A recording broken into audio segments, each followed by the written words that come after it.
शाम का समय था। योगानंद परमहंस जी अपने शिष्यों के संग बाहर टहल रहे थे।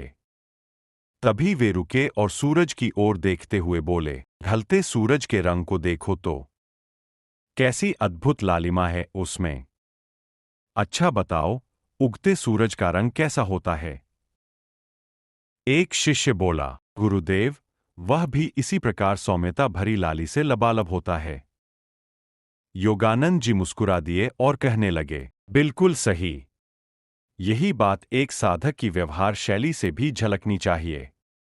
जब उसका जीवन शुरू हो या जब वह समाप्त होने लगे, जब उसे मिलने वाली मान और प्रतिष्ठा का स्तर बढ़ रहा हो या वह घटने लगे, जब सफलता उसके कदम चूमे या जब विफलता उसे घेर ले, जब उसकी परिस्थितियां खिली हुई हों या जब वे सिमटती दिखें, दोनों ही परिस्थितियों में उसके मन की अवस्था भी सूर्य की भांति होनी चाहिए, यानी संतुलित, उज्ज्वलता और सौम्यता से युक्त।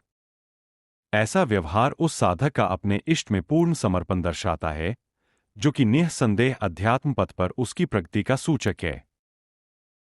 पीछे कुछ शिष्यों के चेहरे जब थके नीरस से देखे तो योगानंद जी कहने लगे, तुमने कभी इस बात पर गौर किया है? शराब का सेवन करते समय व्यक्ति को चंद मिनट भी नहीं लगते और वह गटगट करके पूरा गिलास पी जाता है। लेकिन कुछ मिनटों में पी गई इस शराब का नशा कई घंटों तक उस पर रहता है। न हूबहू यही कहानी ध्यान साधना करने वाले के साथ भी घटती है। नियमानुसार सही तरीके से साधना करने पर भीतर में निःसंदेह शांति व आनंद की प्राप्ति होती है। और ऐसा नहीं है कि यह आनंद रूपी नशा सिर्फ उतनी देर ही रहता है जब तक हम ध्यान करते हैं, बल्कि इस नशे का असर हम पर पूरा दिन चढ़ा रहता है। हमारा मन हर समय एक नई ऊर्जा व उमंग को महसूस करता है।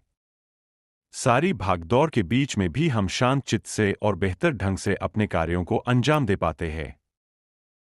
इसलिए मैं कहता हूं, इस नशे का सेवन नियमित किया करो, तब तुम यूं थके से नहीं दिखोगे। ऐसा कहकर योगानंद जी जोर से ठहाका लगाकर हंस दिए।